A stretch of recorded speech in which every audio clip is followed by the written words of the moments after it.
당주에 하나님을 예배하는 모든 주의 백성들에게 특별한 하나님의 은혜와 사랑이 넘쳐나기를 주의 이름으로 축원합니다. 코로나19를 극복하지 못한 채 한 해가 시작되었습니다.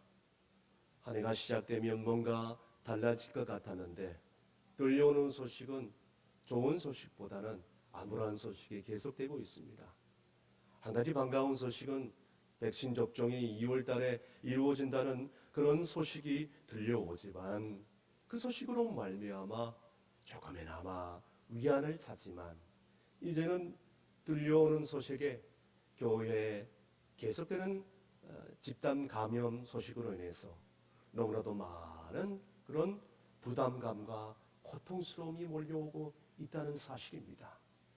더욱이 코로나 전국 속에서 한국교회는 큰 상처를 입었어요. 회복 불가능할 정도의 상처를 입었다 해도 과언이 아닐 정도로 너무나도 힘든 그런 시간들을 한국교회가 보내왔습니다. 여러분, 이를 회복하기 위해서 누구의 잘못을 탓하겠습니까? 누구에게 정죄하며 누구에게 돌을 던지겠습니까? 그 전에 교회가 감당해야 될 사명감이 무엇인지를 진실로 깨닫고 이제라도 정말 이 부정적인 교회 이미지를 회복하기 위해서 너나 할 거 없이 힘을 합쳐야 될 때인 것입니다. 뿐만 아니라 비대면 예배로 인해서 수많은 성도들의 신앙이 너무나도 느슨해지고 나약한 상태에 빠져버렸어요. 이제 우리는 회복해야 될 때입니다. 그래서 총회의 올해 주제가 주여 이제 회복시켜 주옵소서. 저기에 표에 달린 대로 회복시켜 주옵소서. 회복시켜 주옵소서. 이 간절한 기도가 여러분의 기도가 되기를 간절히 바랍니다. 여호수아 11장은 이스라엘 백성들이 하나님이 함께 하시는 말미암아 이제는 중부 지역을 점령하고 남부 지역을 점령하고 드디어 마침내 그 어려운 북부 지역까지 다 점령했다는 그런 정말 좋은 승리의 이야기로 담고 있습니다. 특별히 오늘 본문에 보니까 가나안 북부 지역의 가장 큰 성읍으로 주도적인 세력을 가진 하솔의 왕 야빈이 있었는데 이 야빈은 이스라엘보다 더 강력한 군사력과 수를 자랑하고 있습니다. 이스라엘을 이제 쳐부수려고 메론 물가에 진을 치고 있었다는 겁니다. 가나안 이 북부의 동맹군의 숫자가 얼마나 많은지 4절에 보니까 해변의 모래알같이 너무나도 많았다라고 표현을 하고 있습니다. 얼마나 많았으면 해변의 모래알같이 너무나도 많았다고 표현할까요? 유대의 역사가인 요세푸스에 의하면 이 북부 동맹군의 전력이 보병이 30만, 마병이 1만, 그 다음에 병거가 2만 정도였다고 합니다. 여러분, 어마어마한 숫자예요. 이제까지 이스라엘 백성들이 가나안 땅에 들어와가지고 전쟁을 했는데 이만큼 숫자와 전력이 많은 그런 세력은 지금까지 만나본 적이 없습니다. 엄청난 간족수를 만난 겁니다. 여호수아서를 보면 계속되는 가나안 정복 존재 가운데 특이한 점을 발견할 수 있지요. 그것은 뭐냐면 적들이 점령하면 점령할수록 강해졌다는 겁니다. 가면 갈수록 적들이 강해졌다는 거예요. 그리고 가면 갈수록 적들이 동맹을 하고 연합하고 그래서 숫자가 너무나도 많아지고 군사력도 점점 더 강해졌다는 것입니다. 처음에는 아이성을 점령하고 그리고 또 여리고성을 점령한 성 한두 개 점령하면 가나안 정복이 끝날 줄 알았는데 이게 아니에요. 점점 여러 부족들이 동맹군을 결성해가지고 이제 대적해 오니까 이제는 해변의 모래알처럼 엄청나게 그 수가 많았다라고 기록을 하고 있습니다. 사랑하는 성도 여러분, 우리의 인생도 이와 마찬가지입니다. 이제는 더 이상 고난이 없으려 하는데 또 다른 고난이 찾아와요. 그것을 설상가상으로 한자성어라고 얘기합니다. 고난이 끝난다고 생각했는데 문제가 하나로 해결됐다고 생각했는데 하나의 문제가 해결되니까 이제는 또 하나의 문제가 더 큰 문제가 닥쳐오는 고난의 연소, 여러분 그게 인생이지 않겠습니까? 여러분 이 세상에 문제 없는 사람이 없고 고난이 없는 그런 사람이 없지만 문제가 계속해서 닥쳐오면 그 사람은 너무나도 힘들고 정말 고통스러울 수밖에 없는 것입니다. 겹쳐오는 고난의 문제, 반복되는 시험의 문제, 그래서 끊임없이 죽을 때까지 저 천국에 가는 순간까지 우리를 공격해오는 원수마귀의 도전으로 인해서 견디기 힘든 그런 상황에 처했을 때에 우리는 과연 어떤 신앙의 태도를 취해야 될 것인가? 오늘 말씀을 통하여 은혜 받기를 원하는데 첫 번째는 하나님의 격려의 귀를 기울이라는 것입니다. 오늘 본문 6절 말씀 다 함께 읽습니다. 여호와께서 여호수아에게 이르시되 그들로 말미암아 두려워하지 말라. 내일 이맘때에 내가 그들을 이스라엘 앞에 넘겨주어 몰살시키리니 너는 그들의 말 뒷발에 힘줄을 끊고 그들의 병거를 불사르라 하시니라. 아멘. 여러분 우리는 지금 성경을 통해서 이스라엘 역사를 듣고 있지만 여러분 실상 여호수아와 이스라엘 백성들이 이 가나안 동맹국과 싸웠다고 생각했을 때에 그 어려움을 우리가 지금 성경을 통해서 피부로 느낄 수 있겠습니까? 여호수아와 이스라엘 백성들만 하겠어요? 우리는 지금 이야기를 듣고 있지만 이 사람들은 지금 생사의 기로에 서 있어요. 너무나도 지쳐 있을 것입니다. 계속되는 전쟁 가운데 너무나도 힘든 그런 삶을 살았을 거예요. 왜냐하면 이스라엘 백성들은 여루성을 정복하고 아이성을 정복하고 에발산에서 무려 3일 정도 영적인 집회를 가진 뒤에 쉴 수 있는 시간이 없었어요. 계속해서 전쟁을 해야 했고 가나안 동맹국과 맞서 싸우지 않으면 안 될 수 없는 상황이었습니다. 그런데 지금 보니까 보병이 30만이 몰려오는 겁니다. 마병이 1만, 병거가 2만, 어마어마한 군사력이 지금 이 이스라엘 백성들을 집어삼키려고 쫓아오는 겁니다. 여러분 얼마든지 낙심할 수밖에 없는 상황입니다. 여러분도 그런 상황 가운데 한번 빠져 있다고 상상을 해보시길 바랍니다. 그런데 바로 이 순간 하나님께서 여호수아에게 나타나서 뭐라고 말씀합니까? 여호수아야 두려워하지 말라.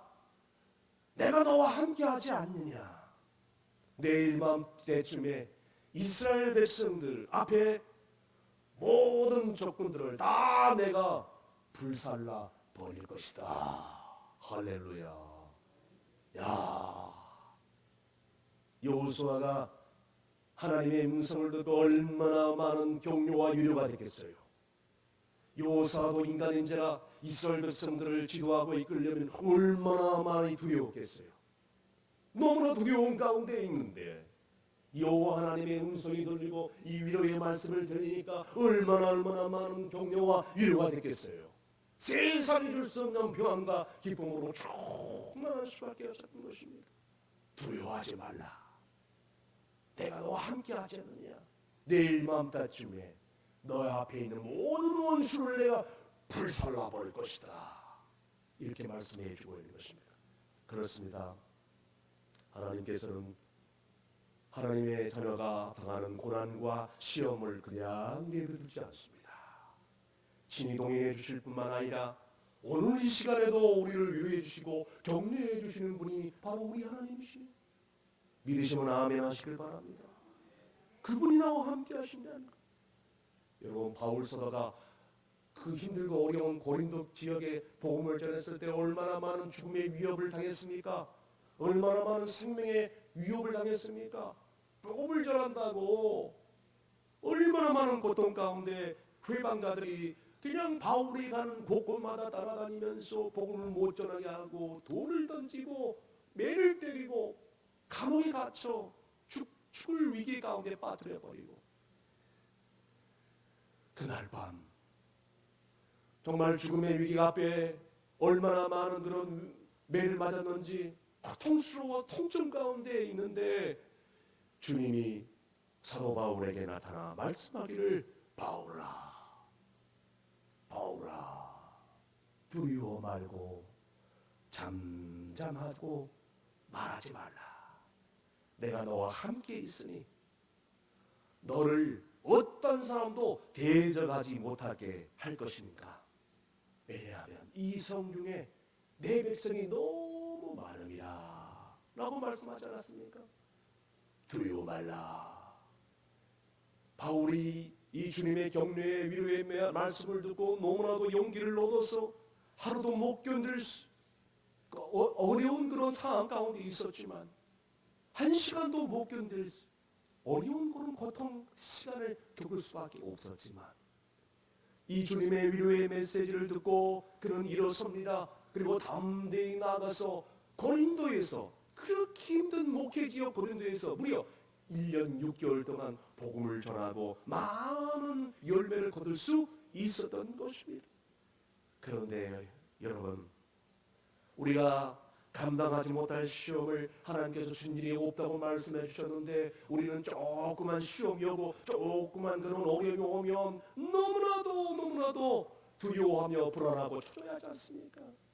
막상 시험이 오고 고난이 오고 또 정말 시련이 닥칠 때 하나님을 신뢰하고 하나님을 믿고 주님을 의지해야 되는데 그렇지 못할 때가 얼마나 많이 있었습니까? 그때마다 우리는 사람을 보고 환경을 보고 세상을 바라보고 낙심하고 절망하고 그리고 그 순간 원망하고 불평하면서 그럴 때가 얼마나 많이 있었습니까? 그런데 여러분, 그 순간 신앙의 삶 가운데 우리를 위로하시고 힘주시는 하나님의 격려의 메시지를 들을 수만 있다면 그 성도는 그 어떠한 시험과 고난이 올지라도 그것을 넉넉하게 이겨낼 줄로 믿으시길 바랍니다. 두 번째는 자신이 믿었던 모든 것을 내려놔라는 것이죠. 포기하라는 거예요. 오늘 본문 9절 말씀 다 함께 읽습니다.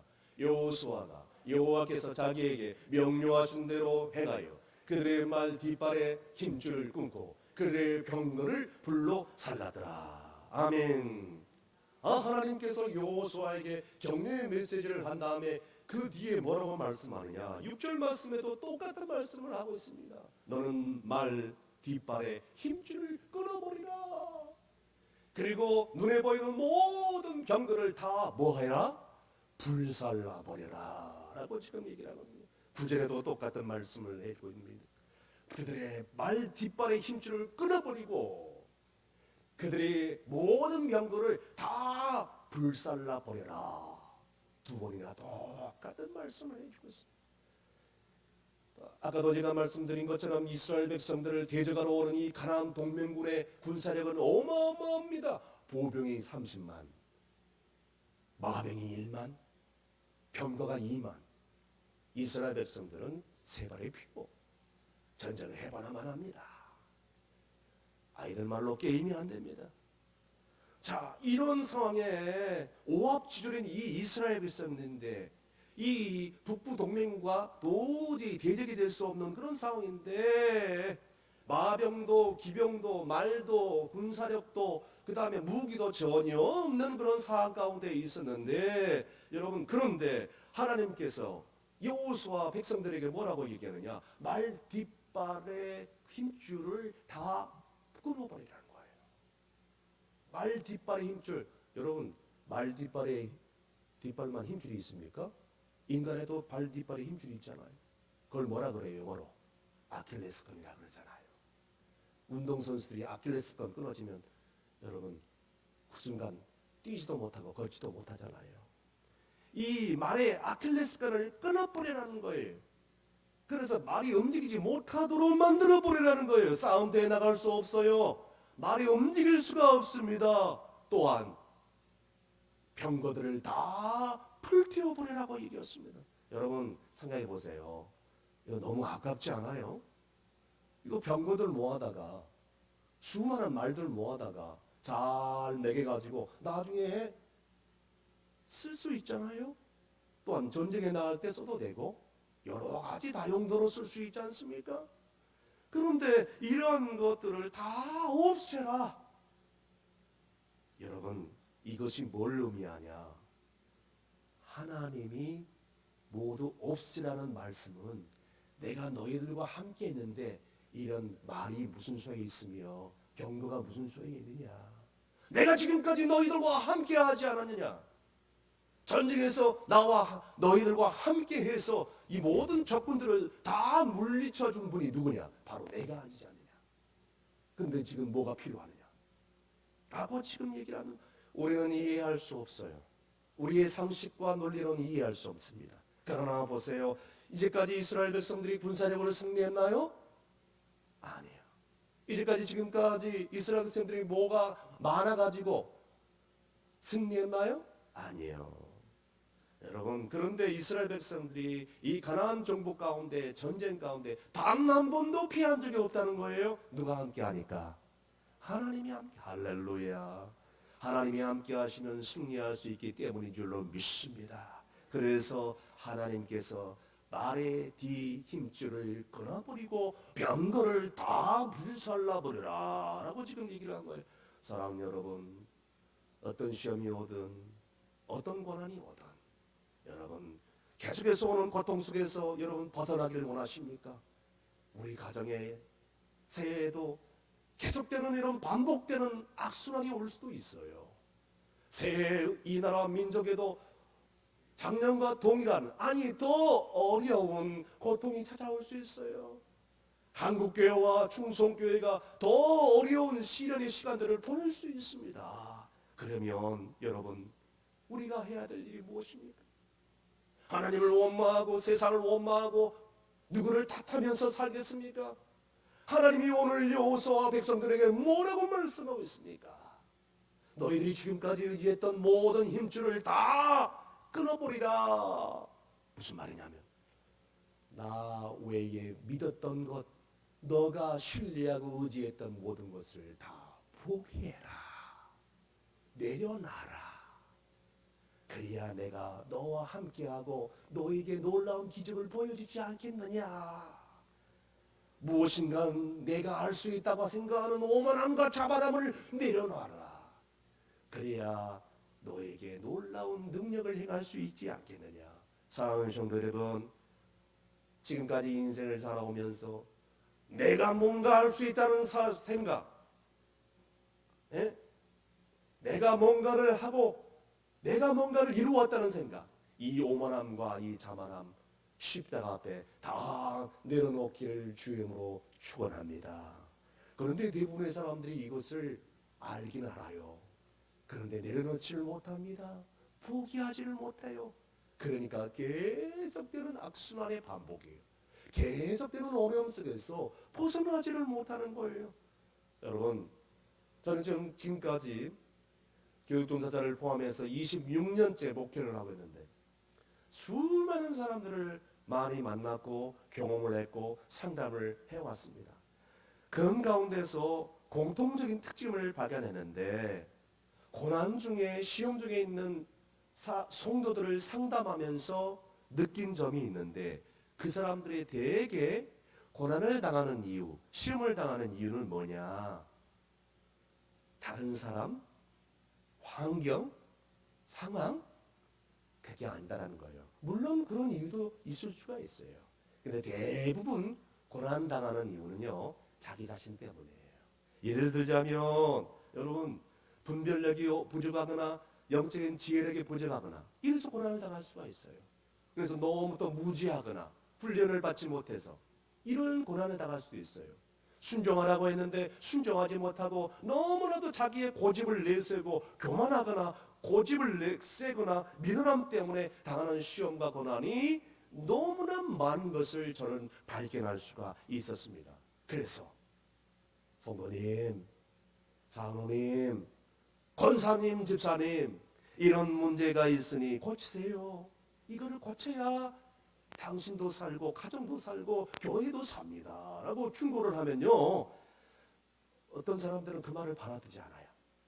끝까지 자기의 고집과 오만함 속에서 살아갈 수밖에 없는 것입니다. 이런 사람은 대개는 이렇게 얘기를 합니다. 자기 자신에는 문제가 없다고 얘기를 해요. 나는 문제가 없고 상대방에게 문제가 있다고 전가를 시키는 것입니다. 여러분, 문제를 다른 사람에게 돌리는 것입니다. 여러분, 이런 사람들은요, 끝까지 고생을 하더라고요. 저는 그런 사람들을 많이 봤습니다. 하나님 앞에서 고생을 해요. 언제까지? 정신 차릴 때까지. 하나님의 도우심 없이는 뭔가를 할 수 없다고 고백하며 겸손하게 순종을 했는데, 반대로 나는 하나님 없이도 지금까지 잘 살아왔어요. 때문에 나는 내 스스로가 내 인생을 이끌어갈 겁니다. 이렇게 살아가는 사람들, 하나님은 절대로 돕지 않습니다. 절대로 이 사람에게 기적을 베풀어 주지 않습니다. 절대로 이 사람에게 하나님의 능력을 나타내 보이지 않는 겁니다. 누가복음 15장에 여러분 잘 아시죠? 돈은 좀 부족해도 사람들에게 돈이 부족한 것이 아니었죠. 돈이 너무나도 부족하지 않았다는 거죠. 여유가 있었죠. 그런데 사람들에게 따돌림을 당하고, 심지어는 집단 따돌림을 당하고, 외롭고 고독하고 힘겨운 삶을 살아갈 수밖에 없었던 삭개오를 아실 것입니다. 삭개오가 사는 동네에 어느 날 예수님이 지나간다는 소식을 들었어요. 이 삭개오의 마음 가운데는 물질은 부유함이 있었으나 고독함과 외로움, 사람의 정, 인간관계의 파괴, 그렇기 때문에 주님을 만나고 싶었어요. 그래서 주님이 지나간다는 소식을 듣고 주님이 저 멀리서 오는 것을 바라보면서 그 순간 많은 사람들을 바라보면서 주님을 보지 못하니까 뽕나무로 꼭대기로 올라갑니다. 예수님을 만나기 수 있다면 사람들에게 잠시 동안 따돌림을 당하고 비웃음을 당하고 조롱거리를 당하는 것쯤이야 괜찮다라는 생각에 담대하게 삭개오가 뽕나무를 기어 올라간 것입니다. 여러분, 어떻게 생각하십니까? 예수님을 만날 수만 있다면 사람들의 시선이나 눈초리나 비웃음거리, 이거 전혀 개의치 말아야죠. 예수님을 만나야 참된 행복을 얻고, 예수님을 만나야 참된 기쁨을 얻고 진정한 그런 놀라운 평안과 안식을 누릴 수 있는데, 주변의 사람들을, 그게 무슨 대수입니까? 안 그렇습니까?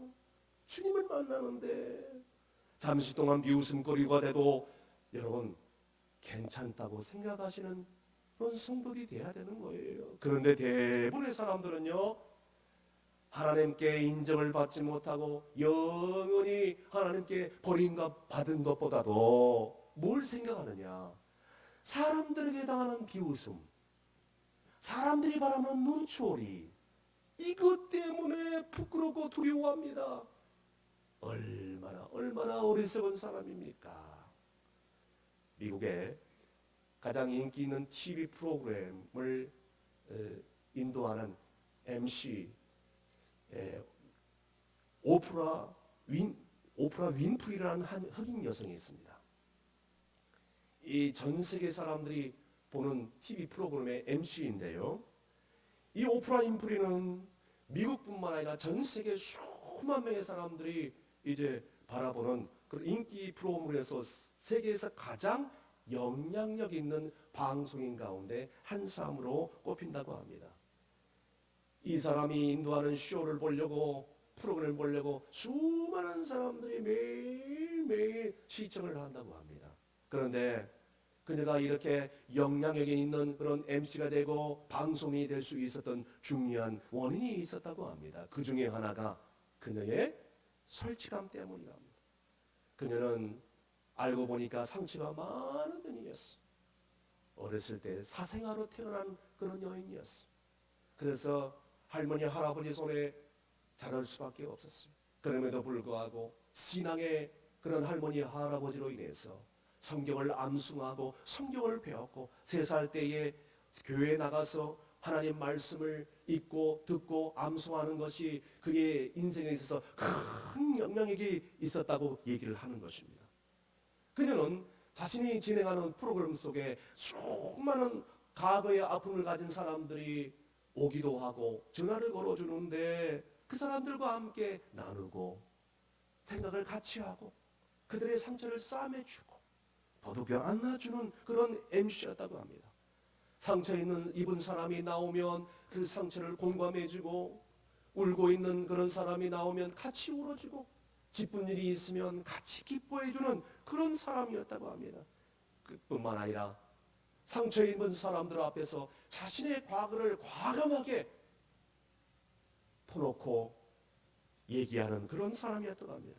한 번은 이 스트레스 때문에 폭식하는 어마어마한 거구의 여인이 나왔는데, 사실 나도 과거에 그런 폭식한 여인이었습니다 라고 솔직하게 고백하고, 그 폭식을 하는 그런 여인을 위로를 하는 것입니다.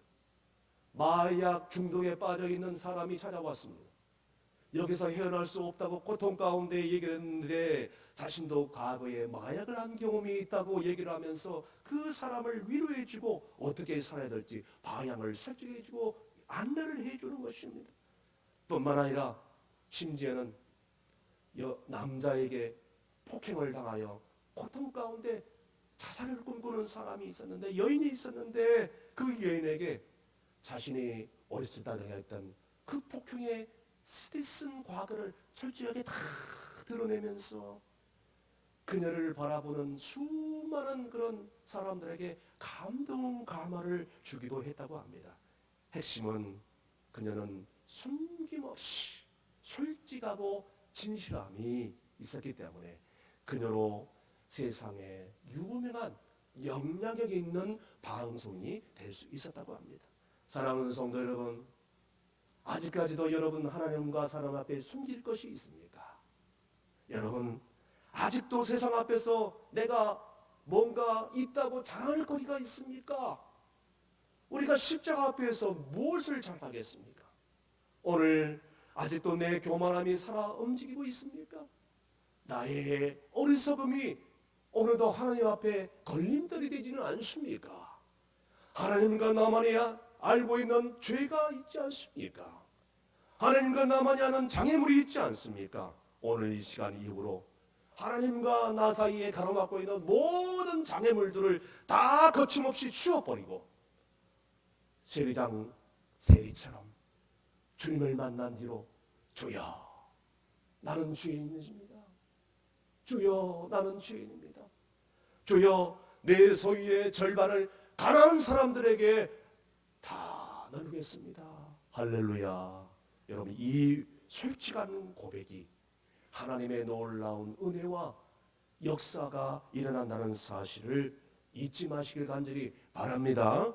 말씀의 결론을 내립니다. 계속되는 코로나19와 강추위로 인해서 이제는 힘들고 어려운 새해를 맞이하였습니다.